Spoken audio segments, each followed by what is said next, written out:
mereka lebih memilih tidak makan daripada tidak memiliki harga diri. Jadi bukan saya ingin memanas-manasi ya di sini.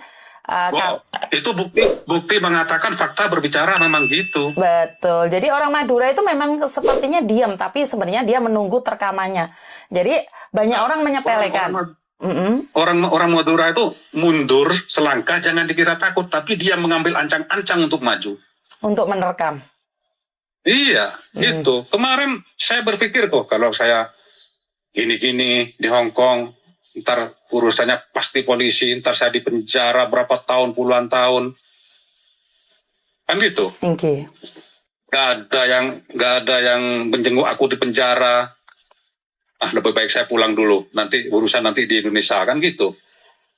Tapi saya salut di mana kamu benar-benar mampu untuk menahan emosi, karena sekali lagi saat emosi menguasai diri, kita tidak bisa melangkah kemana-mana. Yang ada adalah dendam, emosi, membenci, dan akhirnya membunuh diri sendiri. Apa sih yang bisa kita lakukan sebagai keturunan Madura? Sifat yang harus kita ubah sedikit. Bukan membunuh orang lain, tapi membunuh ego kita. Ini yang harusnya dipelajarin ya. Karena kalau meneruskan ego, siapa sih yang nggak emosi? Bukan orang Jawa, bukan orang Madura, bukan orang Batak, bukan orang Bugis. Semua punya emosi. Cuman saya salut, karena membunuh 10 orang itu sangat mudah. Tapi membunuh satu emosi itu tidak mudah. Jadi saya masih bangga. Saya masih bangga sebagai seorang keturunan Madura. Ada orang Madura yang bisa mengendalikan emosi. Itu saya merasa bangga. Karena selama ini cap yang diberikan Madura adalah emosi. Betul sekali. Jadi saya masih berikan acungan jempol buat Anda, karena Anda mampu mengendalikan rasa ego. Karena keegoan kita itu lebih tinggi daripada pikiran. Kita masih nggak nalar kan. Sebanyakan orang Madura memang nggak nalar. Tapi karena memang kita berprinsip bahwa lebih baik kita nggak makan daripada kita harus kehilangan harga diri. Betul. Terus saya mau tanya ini sama Mbak Yuninya, kalau seorang suami sah datang ke istrinya, megang HP-nya nggak boleh, dikelonin nggak mau, itu pendapat Mbak Yuni itu gimana? Saya pribadi saya tidak berani berpendapat, Pak, karena sebagai perempuan, suami datang itu suatu kebahagiaan dan kebanggaan. Saya pribadi mengatakan seperti itu. Karena kalau sudah tidak ada rasa, masalahnya gini loh Mas, sebagai perempuan kalau sudah tidak ada rasa, dia akan melakukan segalanya untuk menghindari laki-laki. Jadi ya menurut pendapat saya adalah ya sudah, lepaskan saja. Karena dendammu. Terus yang lebih menyakitkan lagi ini Mbak, waktu makan di Singwan, makan steak itu toh, laksa apa itu namanya, saya nggak ngerti.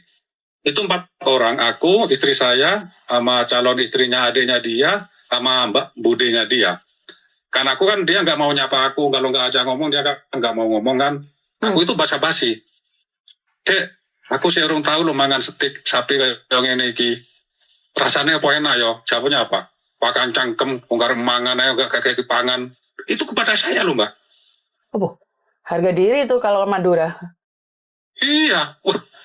Mau aku obrak-abrik banyak orang ini, gimana, bingung aku, nanti urusannya polisi lagi. Potapok ongkur ya. Wah, tapi aku ya lihat aja nanti di Indonesia. Betul. Oke. Tapi saya tapi saya percaya dengan satu hal, balas dendam dengan elegan. Maksudnya adalah balas dendam dengan kesuksesan. Maka itu akan menutup mulut mereka dan menutup mata mereka sendiri. Jadi saya cuma pesen, di saat sampean kalau ingin bekerja di Makau, sampean berangkat sendiri, cari kehidupan sendiri, dan buktikan bahwa kamu adalah sukses. Saya ingin keturunan dari Madura itu sukses di negeri orang bukan karena egonya, tapi karena kita membantu orang lain. Itu bagi saya adalah sesuatu yang sangat membanggakan bagi saya pribadi, jika ada banyak keturunan Madura yang bisa membantu orang lain tanpa harus meminta imbalan. Jadi sampean hari ini tersakitin, suatu saat bantu orang-orang luar sana agar tidak tersakitin. Dan untuk pengetahuan sampean, Farouk itu orang Indonesia, bukan orang India.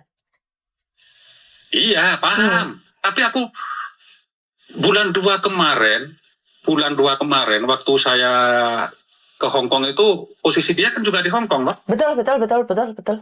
Nah, kenapa istri saya itu kalau ada di dekat saya gelisah, bingung. Sebentar terlihat aja HP-nya ditutup lagi.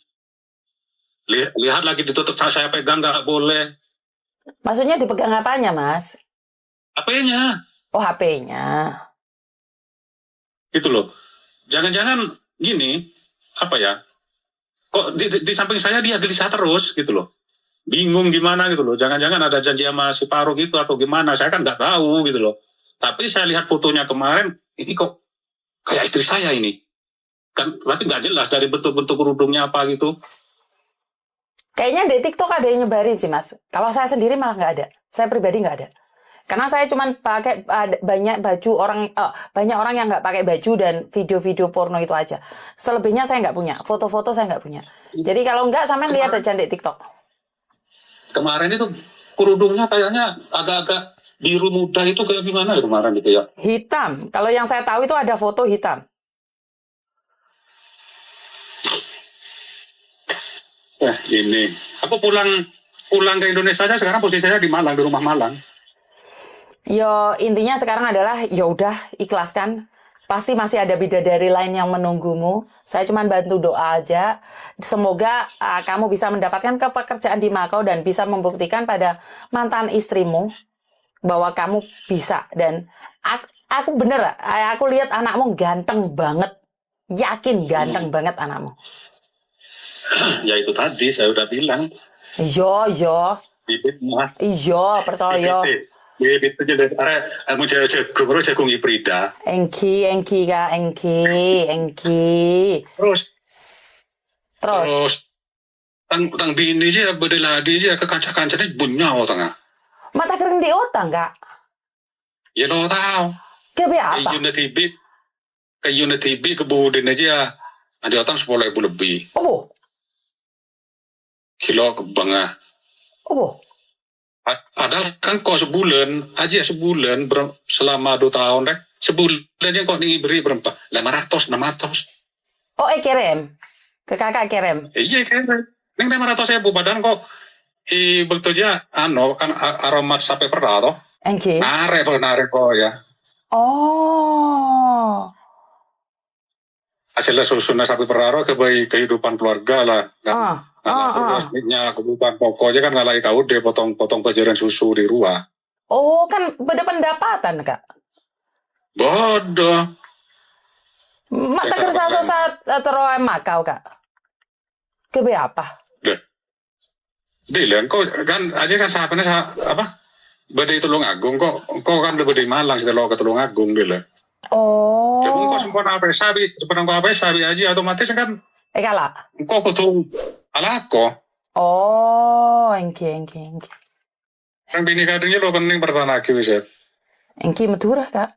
Orang Madura mau laki anak torot. Nyari boleh. Engki. Pas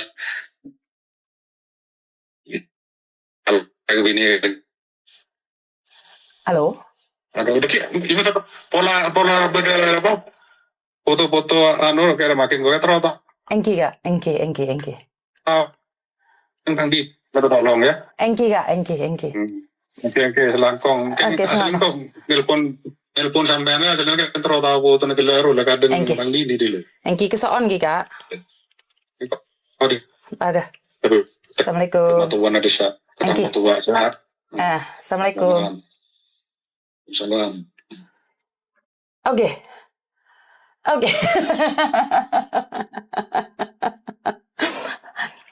love you, kalian semua. Secara tidak langsung, saya mengungkapkan identitas saya pribadi, di mana saya adalah keturunan Madura, Sunda, Madura, Sunda, Cina, Jawa. Jadi keluarga saya dari keturunan itu, jadi dari beberapa bahasa saya bisa. Jadi selama ini saya tidak pernah mengungkap identitas saya. Jadi dari berjalannya waktu saya berkomunikasi dengan banyak orang. Kenapa saya bisa belajar beberapa bahasa ya? Karena memang dari kecil saya kebiasaan mendengarkan dari bahasa-bahasa keluarga saya yang dimana mereka berbeda agama, ras, suku, dan keturunan. Jadi kalau di luar sana banyak sekali orang mempertanyakan identitas saya itu seperti apa dan bagaimana. Saya di keluarga itu sangat perbedaan, sangat banyak sekali ya. Kalau anak saya Buddha, yang cowok Buddha, yang cewek Islam. Jadi kalau di luar sana itu ada perbedaan agama, terus seperti ini, seperti itu menurut pendapat saya adalah sangat aneh sekali ya. Artinya adalah dalam keluarga saya kok di mute ya? Sudah ada belum suaranya? Ada nggak suaranya, Mbak? Suaranya sudah ada belum? Saya nggak ngemut apapun loh. Suaranya ada nggak? Nah, masuk dunia lain nih, suaranya mate. Sudah. Oke, saya minta maaf karena banyak sekali telepon masuk. Jadi buat teman-teman di luar sana, saya pribadi dari keturunan yang berbeda agama, berbeda ras, suku. Jadi kalau kalian di luar sana memperdebatkan, mempertanyakan saya itu keturunan apa, mungkin pelan-pelan Anda akan tahu siapa saya dan ya udah nggak apa-apa gitu loh. Jadi kalau ibu saya Muslim, anak saya Buddha, itu apakah saya harus memaksakan? Kan nggak juga. Jadi buat teman-teman di luar sana, tolong hargai juga privasi saya, silsilah keluarga saya, dari mana dan seperti apa. Karena itu saya tidak akan pernah berbicara tentang ras, suku, agama, politik. Saya itu paling ngeri dalam seperti itu. Hilang mana ya, Mbak? Gak ngerti wes, gak roh aku kok iso hilang-hilang. Suaranya sudah ada belum, Mbak? Kok iso suaranya gak ono tekan dito? TikTok masih lancar ya? Udah miss ya?